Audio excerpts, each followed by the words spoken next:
जिन्होंने हमें यहाँ पर आने का मौका दिया।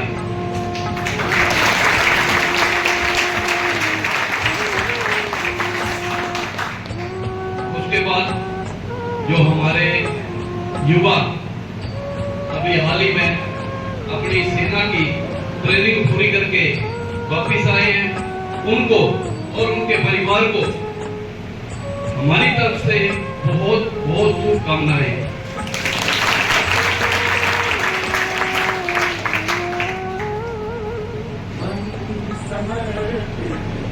ये जो मुहिम नचिकेता फाउंडेशन वालों ने शुरू की है, आजकल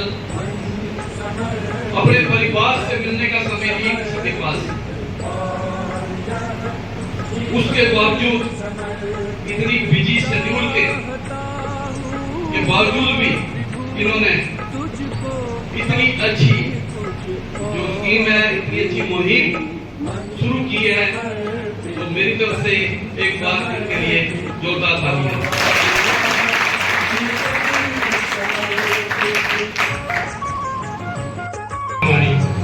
तो आ वर्षे મેં દીકરીને SSGDમાં મોકલી છે, તો અમારા માટે દીકરી માટે ખાતું ખુલી ગયું છે। અને ગયા વર્ષે સર અમે 6 દીકરીઓ પૂના મોકલી હતી ભરતી માટે, પણ સદનસીબે અમને રિઝલ્ટ નહોતું મળ્યું। તો એમાં દીકરીઓનું એકદમ બહુ સરસ રહે છે અને ચોક્કસ સફળતા મળશે એમાં। આજનો આ કાર્યક્રમ કરવાનો અમારો હેતુ એટલો જ હોય છે કે આ જે દીકરાઓ અગ્નિવીરમાં એટલે પોતાની જે ફરજ દરમિયાન ફરજ પર જઈ રહ્યા છે, તો એમને એક હિસ્સો આ સંસ્થા તરફથી મળી રહે, એક આવા અધિકારીઓ અમને મોટિવેશન મળી રહે, તો આ દીકરાઓ સારું પરફોર્મન્સ આપણને ત્યાં બોર્ડર ઉપર પણ આપો અને આશા રાખી ભારત માતાની રક્ષા કરે।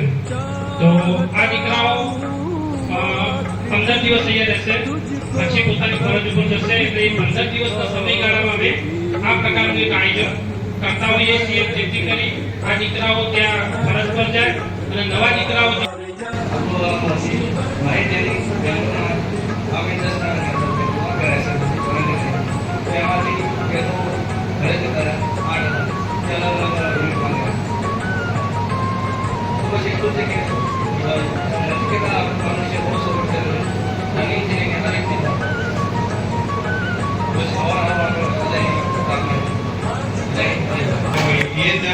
તમારી કાળજી લે છે, આવું ફાઉન્ડેશન કદાચ બહુ ઓછા હશે। તો આ બધા યુવાનો અહીં બેઠેલા છે એ તો લાભ લો જ છો, પણ આપણો એમનો ટાર્ગેટ 1000 પહોંચાડવાનો છે। એટલે 1000 તો પહોંચે કે જો તમે બીજા 1000 ને અહીંયા લઈ આવો। હવે વાત છે અગ્નિવીરની, તો ભાઈ અગ્નિવીર શું કામ? જયારે અગ્નિવીર સ્કીમ આવી ત્યારે બહુ વિરોધ થયો, પણ આપણે ઇઝરાયલની વાત કરીએ છીએ, બરાબર છે કે ઇઝરાયલમાં બધા સૈનિકો ઘરે બધાને યુદ્ધની ટ્રેનિંગ હોય, બધા સિવિલિયન પણ યુદ્ધ લડવા માટે જાય। એવી જ રીતે અત્યારે નાનકડું યુક્રેન યુદ્ધ લડી રહ્યું છે, 2.5 વર્ષ 3 વર્ષ થયા। શું કામ? તો કે ત્યાંના સિવિલિયન છે એ પણ એક પ્રકારની ટ્રેનિંગ ધરાવે છે, એ પણ યુદ્ધની તૈયારીમાં કોઈ પણ જાતની તૈયારી કરવાની હોય, યુદ્ધ માટે જવાનું હોય તો પણ તૈયાર છે।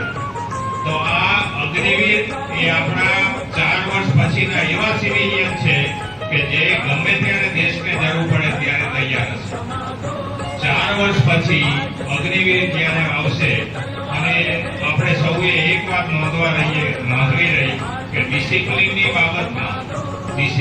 બાબતમાં સરકારના તમામ વિભાગો છે, એમાં જે આર્મી એટલે કે જે ડિફેન્સ છે, ડિફેન્સના લોકોની જે ડિસિપ્લિન છે એવી ડિસિપ્લિન બીજા કોઈ જ કેડરની નથી।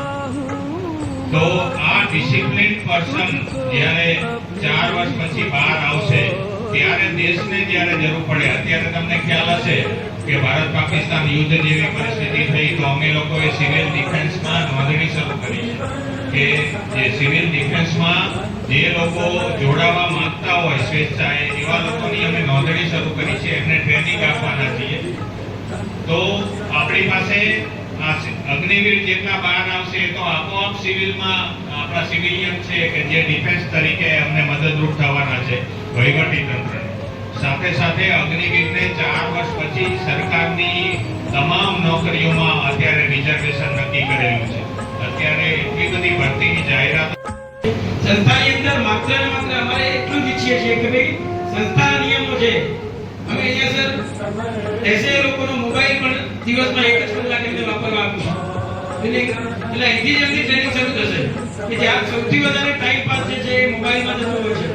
સવારે 5 થી 8 એમનું ગ્રાઉન્ડ ઉપર સર એમને ફિઝિકલ ટ્રેનિંગ આપે છે. આવીને ત્યાં એમનો ફેરફાર થશે. જમવાનું એમના ટાઈમ થશે ત્યાં સુધી અહીંયા લેક્ચર લેવાશે અને પછી એમને રીડિંગ માટે પણ અહીંયા વ્યવસ્થા કરેલી છે. અને સાંજે એક્ટિવિટી માટે અહીંયા બાજુમાં પુરાણ કર્યું છે એટલે ત્યાં વોલીબોલ ને એક્ટિવિટી કરાવીશું.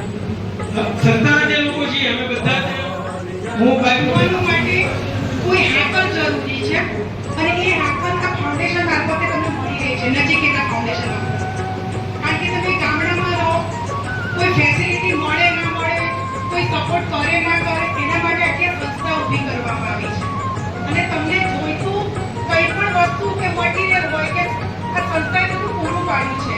એટલે આ સંસ્થાને હું હૃદયથી આભાર માનું છું કે તમે યુવાનો માટે કંઈક વિચાર્યું છે. અને મને મનથી પણ એવું થાય કે આજે જે 3 બહેનો છે એની જગ્યાએ સરના કહેવા પ્રમાણે 300 બહેનો થાય તો દેશમાં એ પણ જોડે કે દેશની સેવા કરે.